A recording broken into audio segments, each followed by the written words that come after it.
사람들은 그를 청소부라 불렀고 그 역시 말없이 하루하루 바닥을 닦았죠. 그런데요, 이 남자.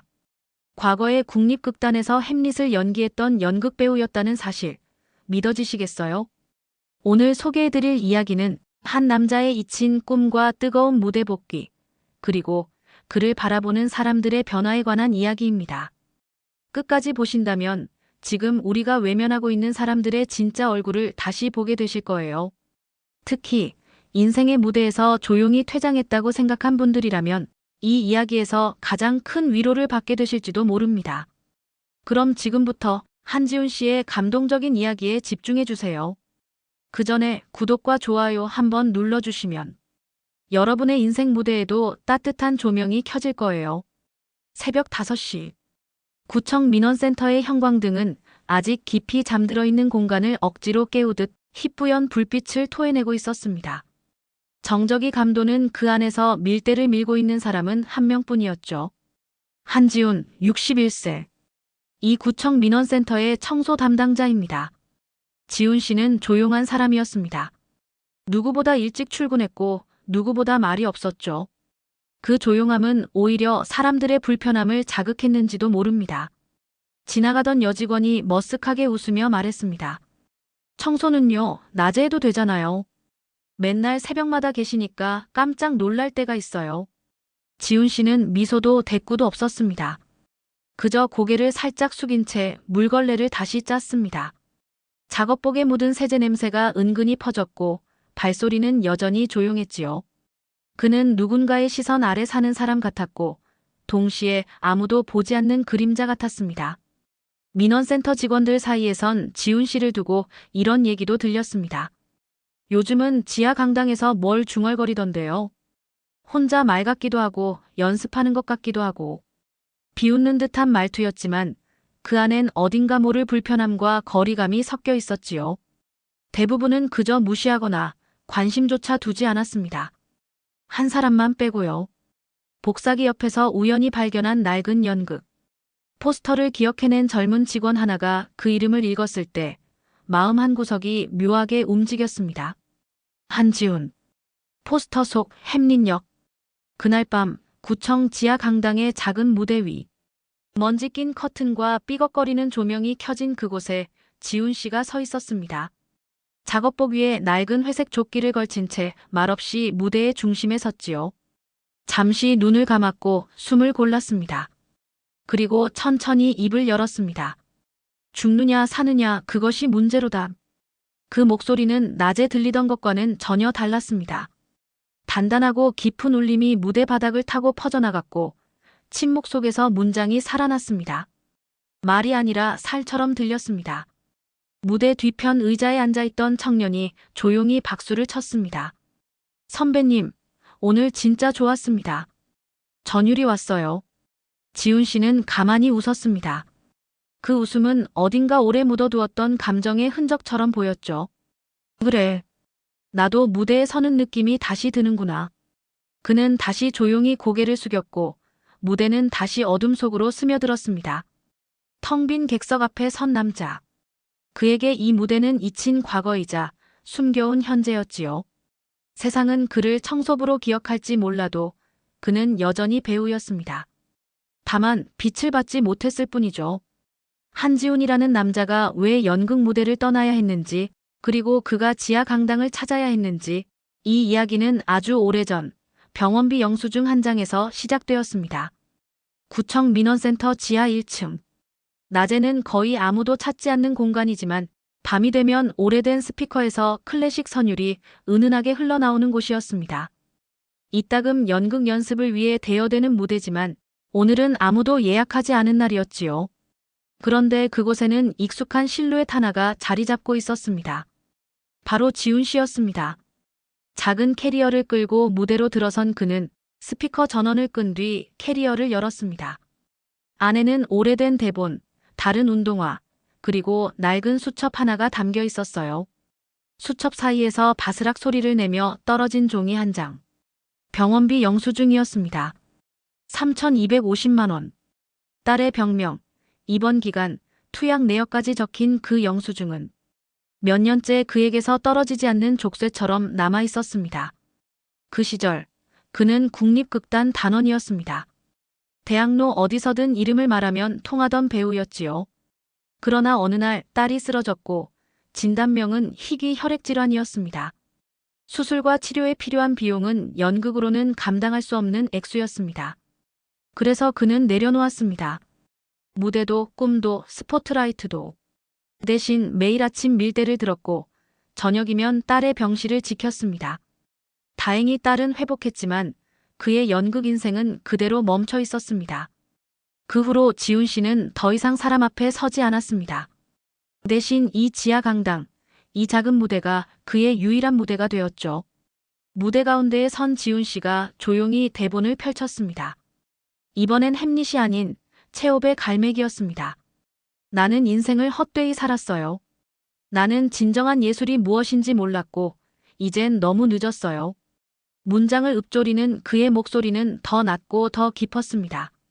무대는 그에게 고백의 장소였고 그는 누구에게도 하지 못한 말을 대사로 풀어내고 있었지요. 그 순간 뒤쪽 문이 조용히 열렸습니다. 어깨에 배달용 크로스를 맨 청년이 들어섰습니다.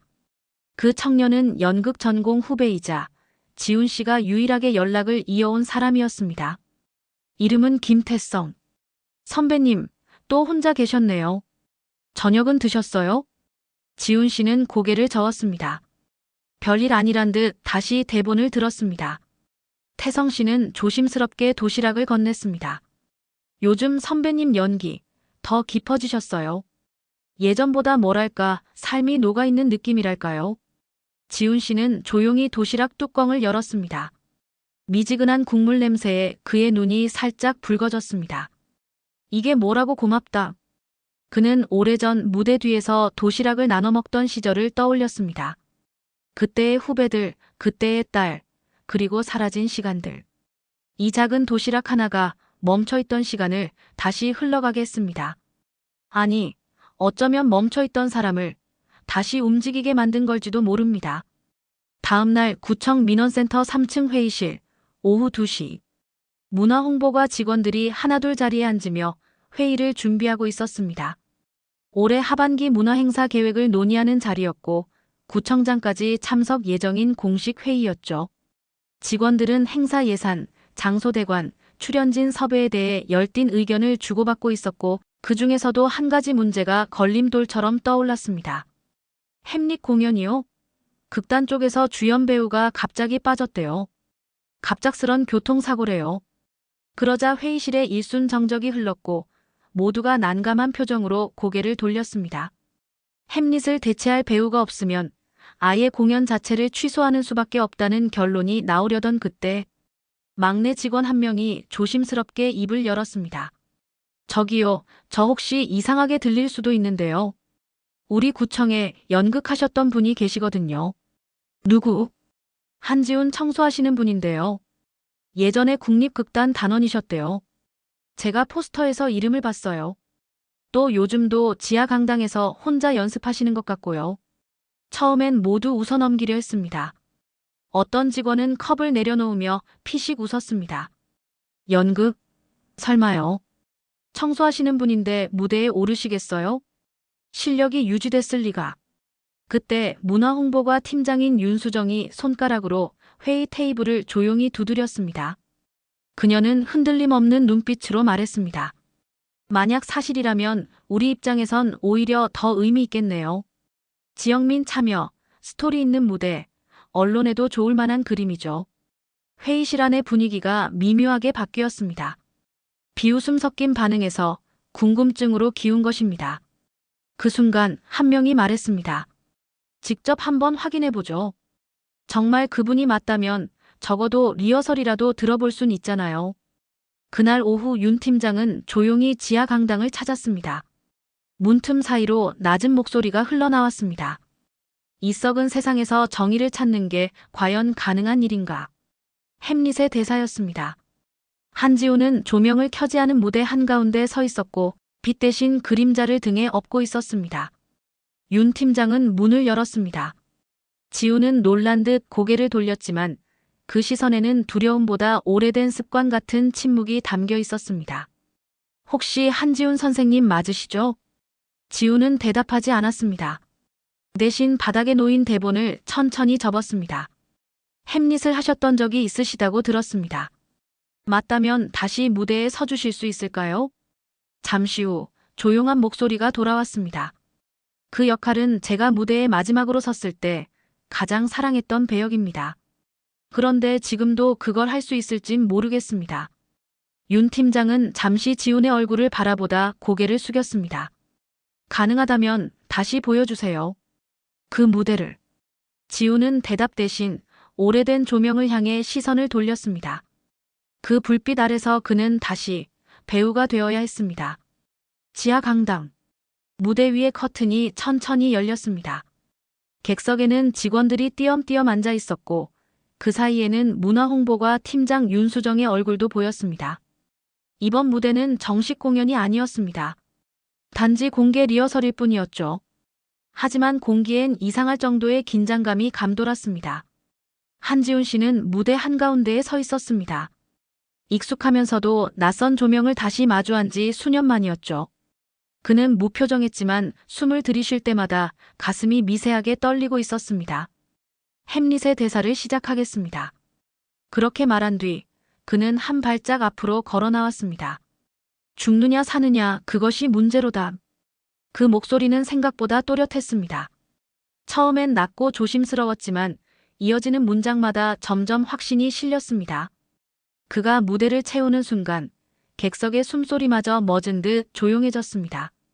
누군가는 뒷주머니에 넣어뒀던 휴대폰을 꺼내 촬영했고 누군가는 눈을 마주치지 않으려 고개를 숙였습니다.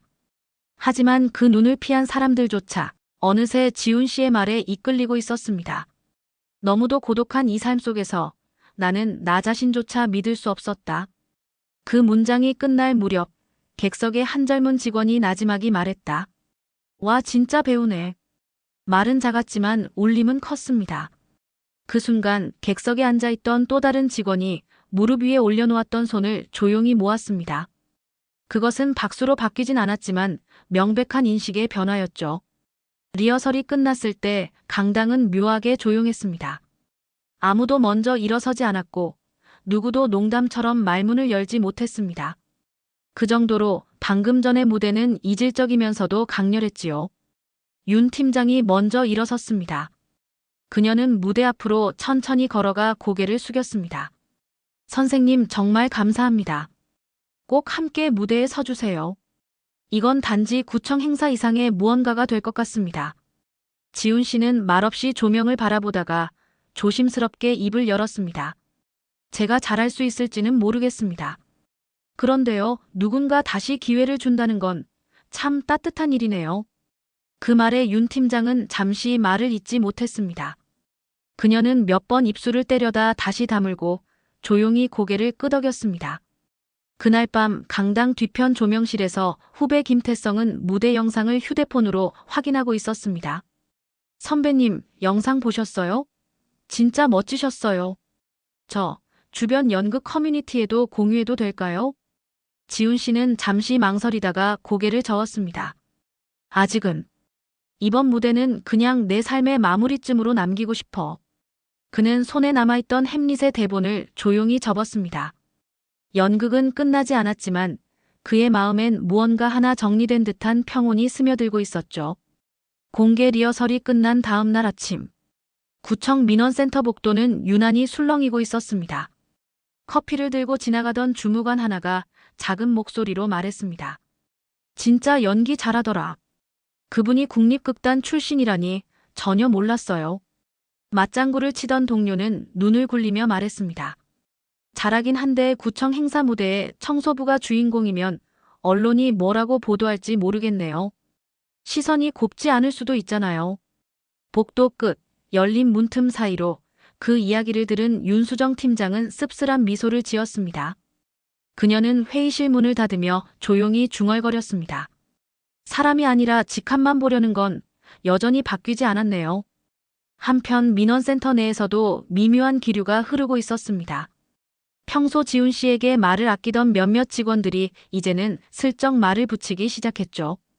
아침마다 이렇게 일찍 나오시는 거 존경스러워요. 저도 오늘은 창문 좀 열었어요. 그 말에 지훈 씨는 짧게 고개를 끄덕였을 뿐이었습니다. 그는 사람들의 태도 변화에 쉽게 반응하지 않았습니다. 오히려 더 조용히, 더 담담하게 하루를 시작했지요. 하지만 그런 변화가 모든 사람에게 환영받는 것은 아니었습니다. 구청 기획예산과의 고위 간부 중 한 명이 회의석상에서 차갑게 말했습니다. 아무리 감동적인 사연이어도 청소 담당자가 주연 배우라는 건 우리 기관 이미지에 혼선을 줄 수 있습니다. 무대란 자리는 아무나 설 수 있는 게 아니잖아요. 그 말에 회의실 공기는 순식간에 얼어붙었습니다. 윤 팀장은 단호하게 입을 열었습니다. 말씀은 이해하지만 지금 이 논의는 인물의 사회적 위치가 아닌 실력과 스토리의 진정성에 관한 겁니다. 선입견만으로 판단하시는 건 오히려 구청의 문화적 시야를 좁히는 결과가 될 수 있습니다. 하지만 간부는 고개를 저었습니다. 결정은 내가 할 일이 아니에요.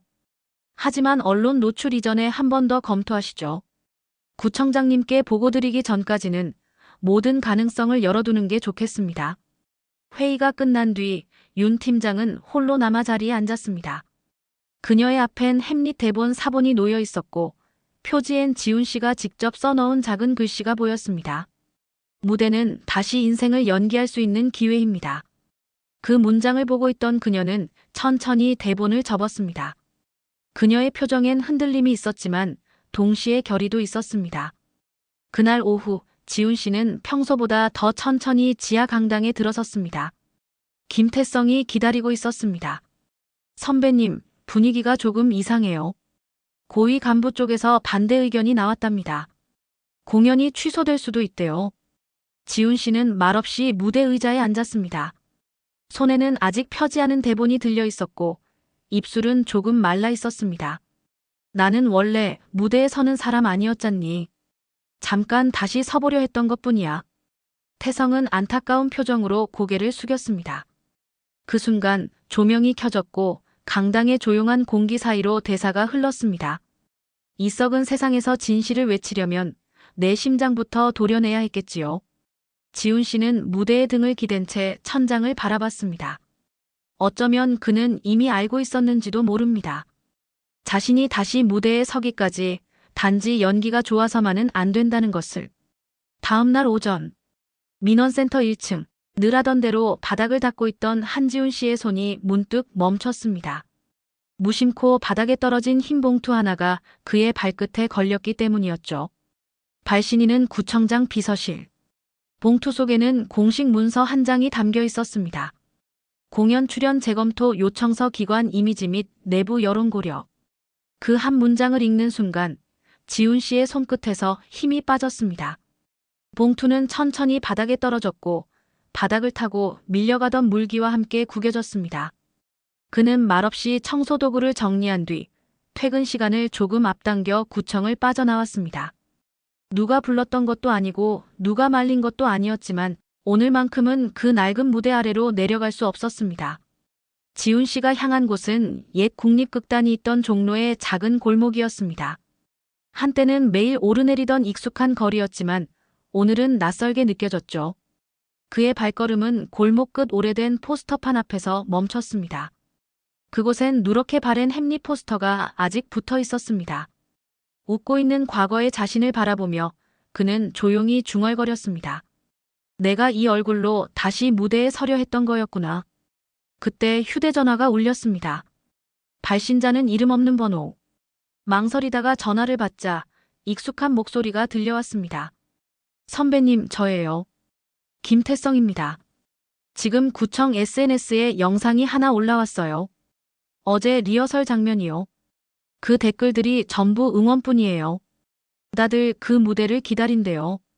지훈 씨는 말을 잇지 못했습니다. 그는 벽에 기대선 채로 화면을 켰습니다. 영상 속에는 자신이 햄릿의 독백을 읊던 장면이 담겨 있었고 그 아래엔 수백 개의 댓글이 이어져 있었습니다. 이런 연기를 구청 문화행사에서 볼 수 있다니 기대됩니다. 배우의 삶은 직업이 아니라 태도라는 걸 느꼈습니다. 정말 무대에 서주세요. 기다리겠습니다. 그는 천천히 화면을 끄고 눈을 감았습니다. 손끝이 미세하게 떨렸고 마음은 고요한 바다처럼 내려앉았습니다. 그날 저녁 지훈 씨는 다시 지하 강당으로 향했습니다. 문은 열려 있었고 무대 위에는 누군가가 남겨둔 조명이 조용히 그를 기다리고 있었습니다. 조명 아래에는 작은 쪽지가 놓여 있었습니다. 삶은 무대이고 당신은 여전히 배우입니다. 기다리고 있겠습니다. 마이너스 윤수정. 그 문장을 읽고 지훈 씨는 조명을 올려다 봤습니다. 어두운 무대가 점점 환해졌고 그는 아주 천천히 걸음을 옮겼습니다. 햄릿 대본을 들고 무대 중앙에 선 그는 조심스럽게 한 줄을 말했습니다. 우리는 모두 배우이며 이 세상은 하나의 무대이지. 목소리는 낮았지만 단단했습니다. 그것은 누군가를 설득하기 위한 말이 아니라 오롯이 자기 자신을 향한 선언 같았습니다. 무대 뒤편에서 누군가 박수를 치기 시작했습니다. 그것은 관객이 아닌 같은 무대를 지키는 한 사람의 박수였고 그 박수는 지훈 씨의 등 뒤를 따뜻하게 감쌌습니다. 공연을 하루 앞둔 날 구청 지하 강당은 평소보다 이른 시각부터 북적이고 있었습니다.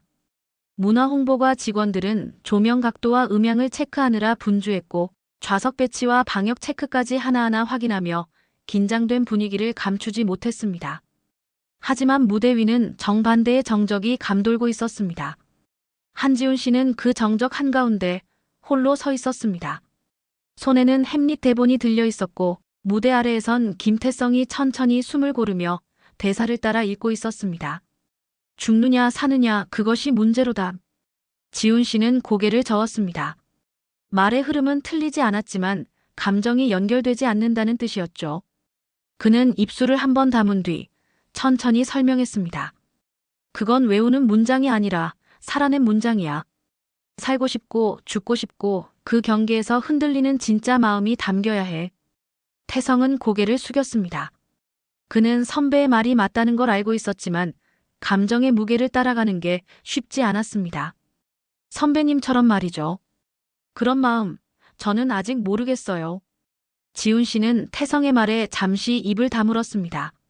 그리고 한 발 앞으로 걸어 나와 객석 쪽을 바라보며 혼잣말처럼 말했습니다. 나도 처음엔 몰랐지. 햄릿이 그렇게 외로운 인물인지. 세상과 싸우는 게 아니라 자기 안의 공허와 싸우는 사람이라는 걸. 그 말에 태성은 조용히 고개를 들었습니다. 그 순간 무대 뒤편에서 윤수정 팀장이 조심스럽게 걸어 나왔습니다. 연습 중에 죄송해요. 잠시 실무적으로 확인드릴 게 있어서요. 지훈 씨는 고개를 끄덕였습니다. 좌석은 200석 정도로 조정했고 주요 언론사 한두 군데도 섭외됐어요. 구청장님도 참석하시겠다고 했고요. 윤 팀장은 말을 멈췄습니다. 이어지는 말이 쉽지 않았던 것이죠. 하지만 이내 고개를 들어 지훈 씨를 바라보며 말했습니다. 혹시 너무 부담되진 않으세요? 저희가 밀어붙인 건 아닐까요? 지훈 씨는 그 물음에 오래 생각하지 않았습니다. 대신 담담한 목소리로 말했습니다. 이건 누구의 무대도 아니에요. 제 인생에서 제가 선택한 마지막 무대일 뿐입니다. 누구를 위해서가 아니라 나 자신을 위해 서는 겁니다. 그의 말은 단호했지만 따뜻했습니다. 그것은 무대를 해야만 하는 자리가 아닌 스스로 걷는 자리로 바꾸는 말이었죠. 그날 밤 강당은 아무도 없을 때 조용히 다시 문을 열었습니다. 지훈 씨는 무대에 올라 조명을 직접 켰습니다. 그는 조명 하나하나를 손으로 비틀며 확인했습니다. 수십 년 전 무대에 처음 섰을 때도 그는 이렇게 조명을 만졌습니다. 그때의 조명이 따뜻했는지 차가웠는지는 기억나지 않지만 오늘의 조명은 분명히 말하고 있었습니다. 지금 여기 서 있는 당신이 진짜 배우라고. 지훈 씨는 조용히 눈을 감고 마지막 독백을 읊었습니다. 목소리는 낮고 숨은 깊었고 문장은 더는 연극이 아니었습니다. 내 인생의 마지막 막이 내게 기회를 줄 줄은 몰랐습니다. 하지만 지금 저는 다시 살고 싶습니다. 무대 위에서. 그 순간 강당 뒤쪽 문이 조용히 열렸습니다. 구청장 비서실장이 들어와 무대를 바라보다가 천천히 문을 닫고 나갔습니다. 아무 말 없이 단 한 줄의 침묵만 남긴 채로요. 토요일 오전 9시. 구청 지하 강당 입구 앞에는 이례적으로 줄이 길게 늘어서 있었습니다.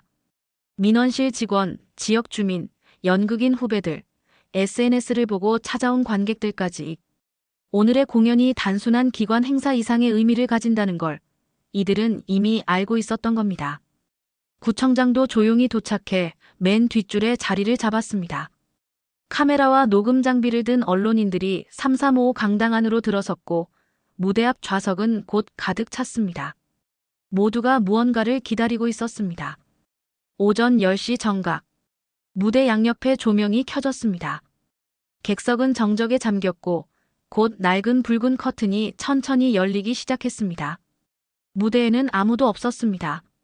단 한 명, 한지훈 씨가 무대 뒤편에서 걸어 나올 때까지 모두 숨을 죽인 채 기다렸습니다.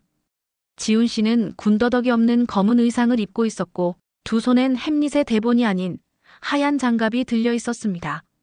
청소를 끝낸 손으로 이제는 무대를 마주한 그 순간 그는 장갑을 벗고 조심스럽게 주머니에 넣었습니다. 죽느냐 사느냐 그것이 문제로다. 첫 문장이 울려 퍼지는 순간 강당 안의 공기는 바뀌었습니다. 그건 연극이 아니라 살아온 시간이었습니다. 고된 새벽 병원 대기실, 닫힌 민원창 너머의 침묵, 그리고 지하 강당의 외로운 연습까지 모두 그 문장에 담겨 있었죠. 객석에 앉은 한 어르신이 조용히 손수건을 꺼냈습니다. 문화홍보과 직원 하나는 연습 때와 똑같은 대사를 다시 듣는 순간 갑자기 가슴이 먹먹해졌습니다. 누군가는 휴대폰을 들었다가 조용히 내려놓았습니다. 이건 찍는 장면이 아니라 느끼는 장면이라는 걸 깨달았기 때문이었죠. 지훈 씨는 무대에서 단 한 번도 목소리를 높이지 않았습니다. 하지만 그의 말은 모든 관객의 마음에 직접 닿았습니다. 그가 무대에서 마지막 대사를 읊을 때 객석은 완벽한 침묵 속에 있었습니다. 나는 더 이상 두렵지 않습니다. 나는 이 무대 위에서 내 삶을 다시 연기할 수 있으니까요. 커튼이 천천히 닫혔고 몇 초간 아무도 움직이지 않았습니다. 그 정적을 깬 것은 누군가의 손뼉 소리였습니다. 처음엔 조용했지만 곧 우레와 같은 박수가 강당을 가득 메웠습니다. 눈물을 훔치는 사람도 있었고 자리에서 일어나 박수를 치는 사람도 있었습니다. 지훈 씨는 무대 뒤편에서 조용히 숨을 내쉬었습니다. 땀으로 젖은 셔츠가 등에 붙어 있었지만 얼굴에는 오래간만에 떠오른 온기가 감돌고 있었죠. 무대 뒤 커튼을 걷은 자리엔 윤수정 팀장이 서 있었습니다. 그녀는 말없이 지훈 씨에게 고개를 숙였습니다. 감사합니다. 선생님께서 오늘 이 무대에 서주셔서 진심으로 감사합니다. 지훈 씨는 웃었습니다. 단 한 줄, 짧고 조용하게 답했습니다. 저도 감사합니다. 인생은 다시 연기될 수 있더군요. 그날 오후 SNS에는 관객들이 남긴 감상글이 쏟아졌습니다. 연기를 본 게 아니라 인생을 들었다. 이런 무대를 놓치지 않아서 다행이다. 배우란 타이틀은 나이도 직업도 넘어선다. 그리고 민원센터 게시판 한쪽에는 직원이 조용히 출력해 붙인 문장이 하나 생겼습니다. 민원창 앞에서 쓰레기통을 비우던 내가 이제는 무대 위에서 눈물샘을 자극합니다. 청소가 끝난 후 저는 오늘도 막을 올립니다. 인생은 다시 연기될 수 있거든요. 지훈 씨는 그날 이후로도 매일 아침 구청을 청소했습니다.